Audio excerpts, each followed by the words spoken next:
देखिए आज अपन स्टडी करेंगे ऑप्टिकल इंस्ट्रूमेंट। ऑप्टिकल इंस्ट्रूमेंट क्या होते हैं? ऑप्टिकल इंस्ट्रूमेंट ऐसे इंस्ट्रूमेंट होते हैं जो रिफ्लेक्शन और रिफ्रैक्शन को फॉलो करते हैं या उनका यूज़ करके, जैसे लेंस है, मिरर है और प्रिज्म है, इनका यूज़ करके जो इंस्ट्रूमेंट बनाए जाएंगे उन्हें क्या बोलेंगे? Optical instrument. ठीक है, तो देखिए the device which are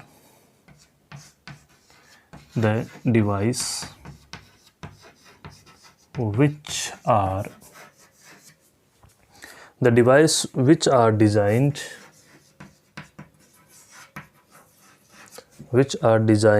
on the basis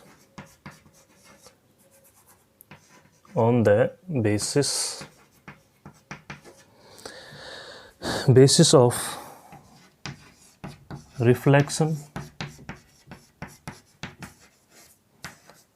and refraction. The device which are designed on the basis of reflection and refraction properties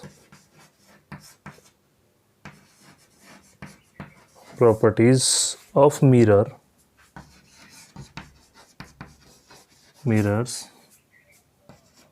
lens and prism are called optical instrument.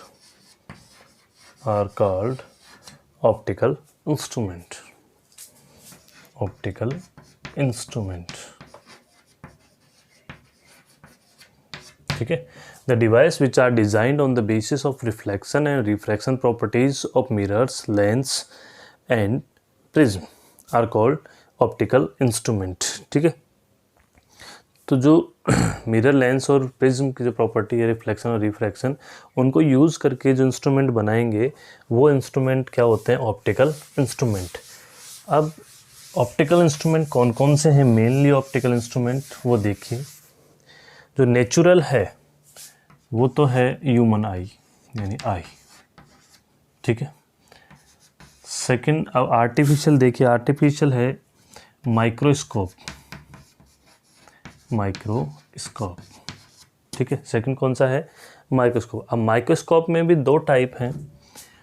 First तो है simple microscope,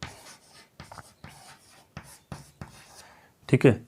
second है compound microscope.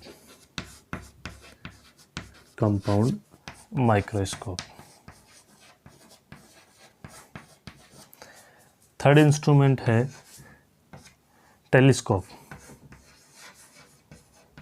Telescope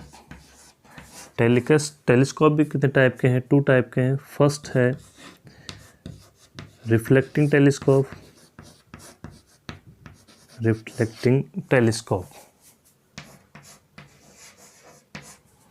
और second है refracting telescope.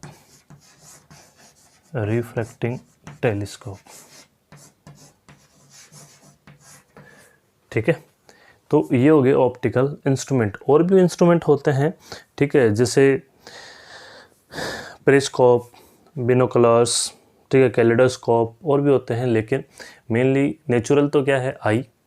ठीक है, उसके बाद microscope कितने टाइप के हो गए? 2 टाइप के, सिंपल माइक्रोस्कोप और second compound microscope. Simple microscope में एक लेंस का यूज़ किया जाता है, कंपाउंड माइक्रोस्कोप में 2 लेंसेज का यूज़ करते हैं। टेलीस्कोप 2 टाइप के होते हैं, रिफ्लेक्टिंग टेलीस्कोप और रिफ्रैक्टिंग टेलीस्कोप। रिफ्लेक्टिंग के नाम से क्लियर है, इसमें मिरर का यूज़ होगा, और रिफ्रैक्टिंग के नाम से क्लियर है कि इसमें लेंस का यूज़ होगा। ठीक है, तो ये थे ऑप्टिकल इंस्ट्रूमेंट कौन कौन से होते हैं। अब अपन फर्स्ट देखेंगे ह्यूमन आई। ठीक है,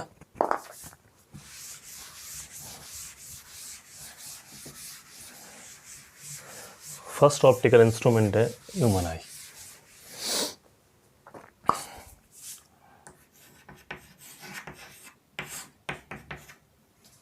देखिए सबसे पहले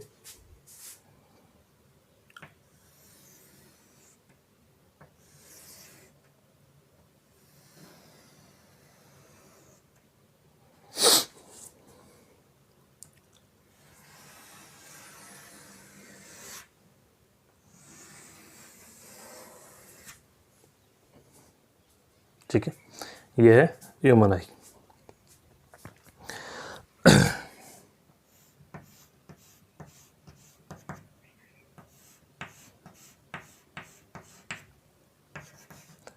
फिजिक्स के पर्पज़ से इमेज कैसे बनती है उसी के अकॉर्डिंग अपने को स्टडी करनी है। बायोलॉजिकल पार्ट अपने को नहीं स्टडी करना है, ठीक है, क्लियर। बायोलॉजी वाले बच्चे ह्यूमन आई की स्टडी कर चुके हैं, मैथमेटिक्स वाले बच्चों के थोड़ा ध्यान देने की ज़रूरत है। देखिए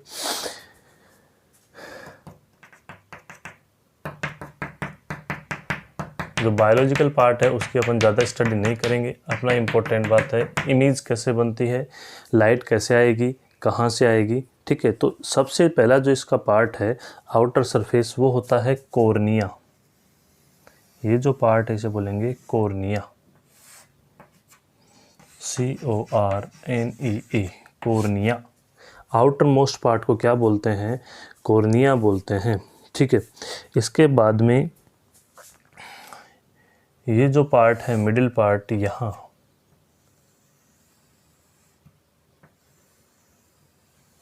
ये जो मिडिल पार्ट है इस मिडिल पार्ट को बोलते हैं प्यूपिल, PUPIL, प्यूपिल। ये जो है ये वाला, ये और ये, इसे बोलते हैं आइरिस।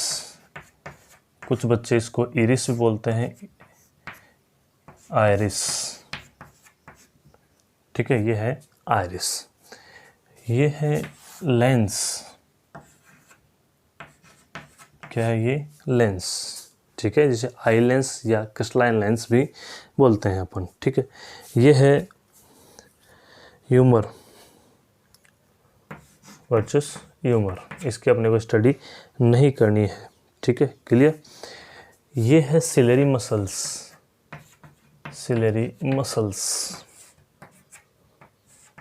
जो एडजस्टमेंट के काम में आती है।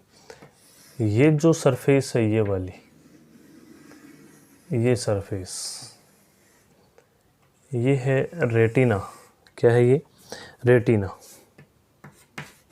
RETINA, retina. ये जो पार्ट है जहाँ इंफॉर्मेशन जाएगी इसे बोलते हैं optic nerve,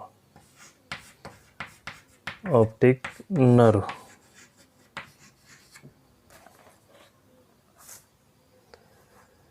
optic nerve, clear. यहाँ तक कोई प्रॉब्लम नहीं है। तो ये था आई का सिंपल डायग्राम। मेन जो पार्ट, फर्स्ट आउटर पार्ट जो सॉलिड है, ट्रांसपेरेंट है, जो सेफ्टी प्रोवाइड करता है उसे क्या बोलते हैं, कॉर्निया। उसके बाद में प्यूपिल है जहाँ से लाइट एंटर करेगी। लाइट कितनी एंटर करेगी लेंस के अंदर या आई के अंदर, वो डिसाइड करता है आइरिस। कौन डिसाइड करता है, आइरिस। यहाँ से लाइट एंटर करने के बाद में लेंस के पास में लाइट जाएगी, लेंस इसकी इमेज बनाएगा। ये लेंस होता है कॉन्वेक्स लेंस। कौन सा होता है, कॉन्वेक्स लेंस होता है, ठीक है। तो यहाँ अंदर लाइट, यहाँ इमेज बनी, इमेज बनने के बाद में यहाँ से इमेज बनेगी, वो इमेज बनेगी कहाँ, स्क्रीन पर। तो ये रेटिना किसका यूज काम करता है, स्क्रीन का। ये जो सिलेरी मसल्स है वो क्या करती है, एडजस्टमेंट का काम करती है, ऑब्जेक्ट के अकॉर्डिंग इमेज बनाने का काम करती है कि ऑब्जेक्ट कहाँ है उसके अकॉर्डिंग इमेज रेटिना पर बनाना है, क्योंकि इमेज जब रेटिना पर बनेगी तभी क्लियर इमेज बनेगी। यहाँ बनी हुई इमेज हमेशा इन्वर्टेड होती है, उसकी इन्फॉर्मेशन ऑप्टिक नर्व के थ्रू कहाँ जाएगी, ब्रेन में जाएगी। अपन एक एक का यूज़ पढ़ लेते हैं, ठीक है। आप इस डायग्राम को बना लें। डायग्राम बनाने के बाद में अब मैं इसको रब कर रहा हूँ थोड़ा सा, चलो यही बना देते हैं, यही देखिए। सबसे पहले है कॉर्निया, आउटर सरफेस, कॉर्निया। देखिए एक एक के बारे में। कॉर्निया, द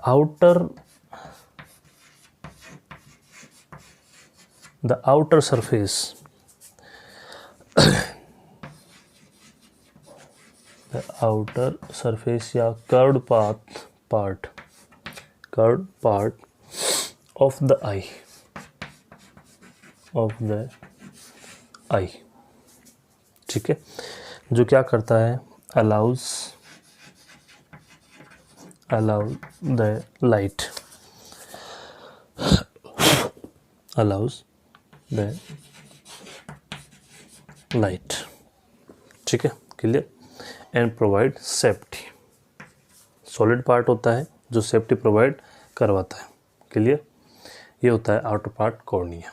कर्ड पार्ट होता है जो सेमी सॉलिड लिक्विड का बना होता है। ठीक है, जो आई को क्या करता है, सेफ्टी प्रोवाइड करवाता है। बाहर से वो कचरा मिट्टी ये आँख के अंदर नहीं चल जाए, ये सेफ्टी कौन प्रोवाइड करवाता है, कॉर्निया। ठीक है, सेकंड पार्ट है इसका आइरिस। ठीक है, आइरिस। आइरिस देखिए क्या चीज़ है, it is a coloured, it is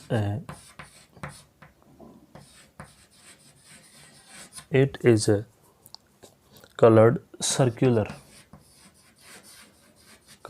circular diaphragm, pH diaphragm, having a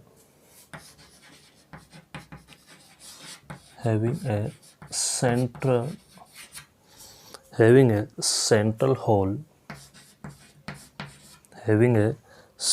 hole, is called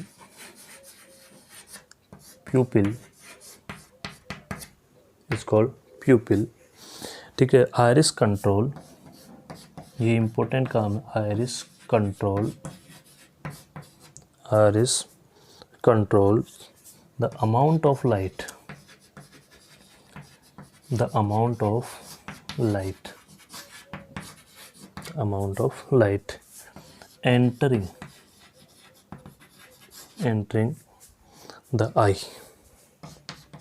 entering the eye through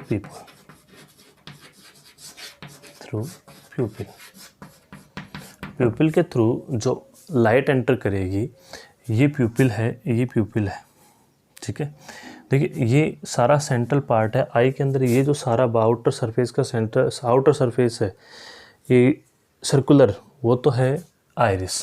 यहाँ सर्कुलर, पूरा सर्कुलर। बीच में जो है वो क्या है, प्यूपिल में कितनी लाइट एंटर करेगी, अमाउंट ऑफ लाइट, ये डिपेंड किस पे करेगा, आइरिस पे। यह आइरिस क्या करती है, अंदर जाने वाली लाइट को क्या करती है, कंट्रोल करती है कि कितनी लाइट अंदर भेजनी है। ठीक है, ऑटोमेटिक ही आइरिस क्या है, फैलती है और सिकुड़ती है, यानी कि पास आती है और दूर जाती है। जब लाइट की इंटेंसिटी कम है तो जब अंधेरा, जैसे मान लो अंधेरा है, अंधेरे के अंदर ये आइरिस ज़्यादा काम करती है। यानी आइरिस क्या करती है, कोशिश करती है कि मैक्सिमम लाइट कहाँ जाए, अंदर जाए। और जहाँ ज़्यादा उजाला होता है या धूप ज़्यादा होती है, उस टाइम आइरिस कोशिश करती है कि लाइट है वो अंदर कम एंटर जाए, क्योंकि ऑलरेडी लाइट बहुत ज़्यादा होती है। तो ये कंट्रोल करती है आइरिस किसको, पुपिल के थ्रू जो लाइट जाएगी आई के अंदर, उसको कंट्रोल करती है। ठीक है, इसके बाद में है लेंस कौन सा होता है, कॉन्वेक्स लेंस होता है, crystalline double convex lens. The eye lens is a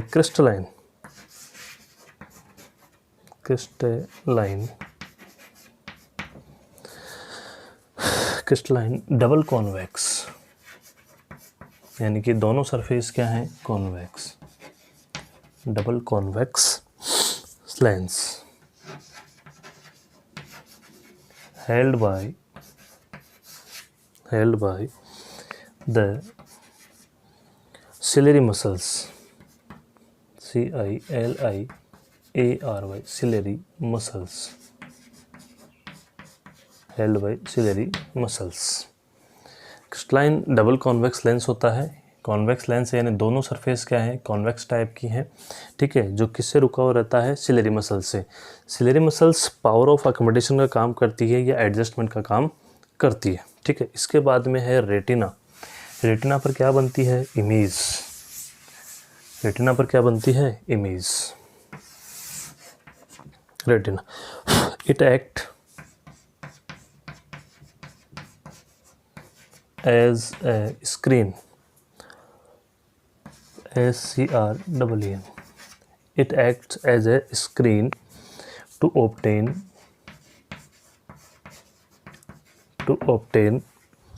the image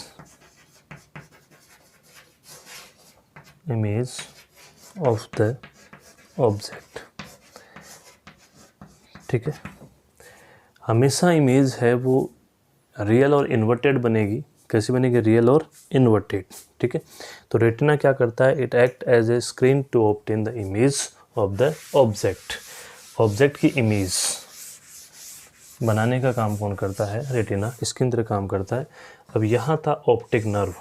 optic nerve क्या काम करता है? ये इंफॉर्मेशन ले जाता है। नर्व सिस्टम है ऑप्टिक नर्व, ये जो है ऑप्टिक नर्व। ठीक है। Optic nerve it carries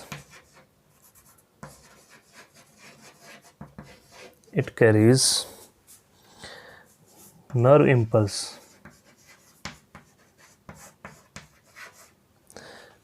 impulses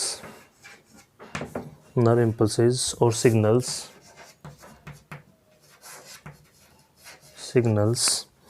to the brain।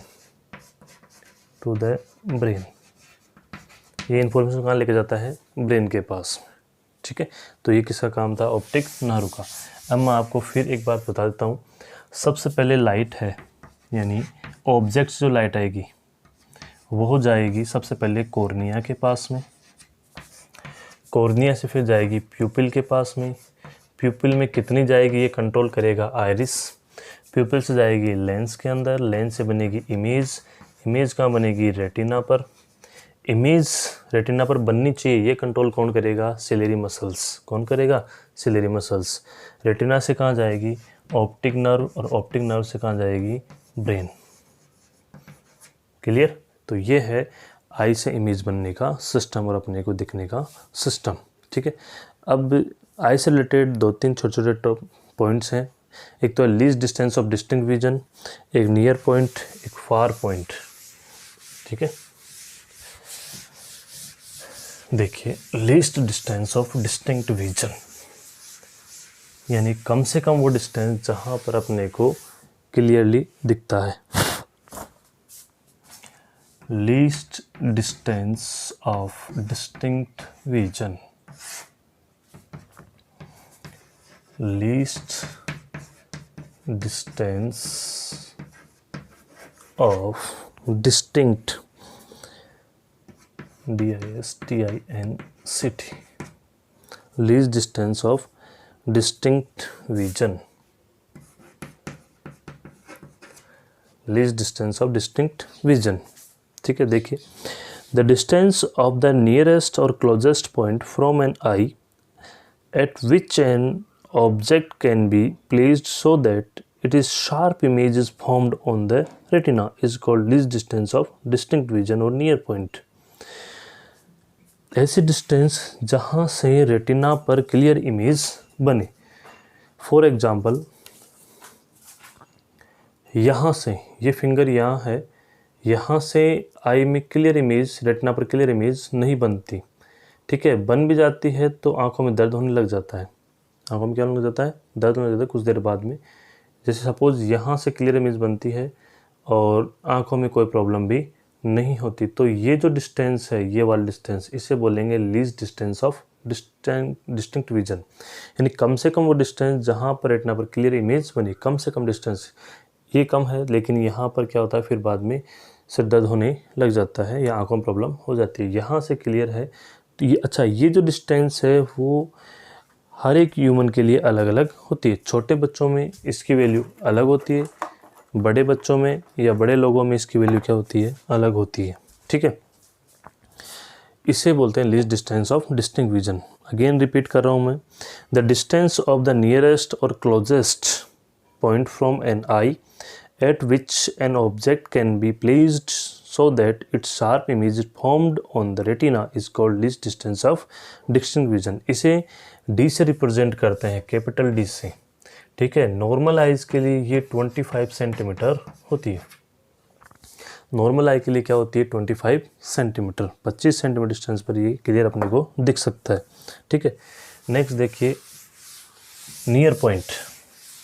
Near point वो पॉइंट होता है कम से कम वो डिस्टेंस जहाँ से अपने को क्लियर दिखता है, उसे क्या बोलते हैं? Near point. क्या बोलते हैं? Near point. ठीक है।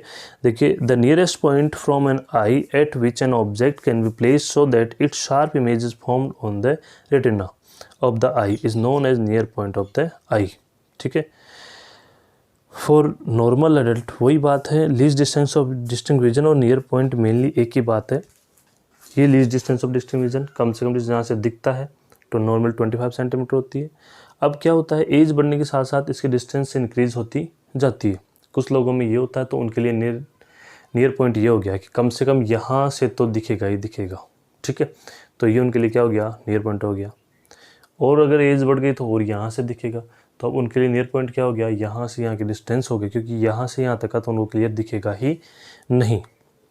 ठीक है, नियर पॉइंट और least distance of distinct vision दोनों लगभग एक ही बात है, दोनों ही नॉर्मल आइज के लिए 25 सेंटीमीटर होती है। एक होता है फार डिस्टेंस, क्या होती है, फार डिस्टेंस या फार पॉइंट, फार पॉइंट। ठीक है, यानी कि मैक्सिमम कितने डिस्टेंस तक आप देख सकते हैं। तो जो नॉर्मल आइज होती है वो तो इन्फिनिट तक देख सकती है। देखिए अपन सन, मून, स्टार्स इनको देख सकते हैं, ये अपने से करोड़ों किलोमीटर दूर है। ठीक है, तो फार पॉइंट क्या होता है, नॉर्मल आइज के लिए क्या होता है, इन्फिनाइट होता है। ठीक है, the farthest point from an eye at which an object can be placed so that its sharp image is formed. ठीक है, क्लियर, यानी दूर मैक्सिमम डिस्टेंस का वो पॉइंट जहाँ से इमेज क्या बने, क्लियर बने, उसे क्या बोलते हैं, फार पॉइंट। नॉर्मल आइज के लिए कितना होता है, ये इन्फिनिटी होता है। क्या होता है, ये इन्फिनिटी होता है। तो अब देखिए रेंज ऑफ, एक पॉइंट है range of vision, range of vision यानी कि आई कहाँ से कहाँ तक देख सकती है। तो आई देख सकती है 25 सेंटीमीटर, नॉर्मल आई की बात कर रहा हूँ, यहाँ से दिखता ही नहीं ना, 25 से लेकर कहाँ तक, इन्फिनिटी तक। तो रेंज कहाँ से हो गई, 25 टू इन्फिनिटी। ठीक है, ये है रेंज ऑफ आई, यानी आई कहाँ से लेकर कहाँ तक देख सकती है। The distance between the near point and the far point of an eye is known as range of vision. ठीक है, अडल्ट पर्सन या नॉर्मल पर्सन के लिए कितना हो गया, 25 सेंटीमीटर टू इन्फिनिटी। ओके, तो ये था आई। अब defect of eyes next video में देखेंगे। Thank you.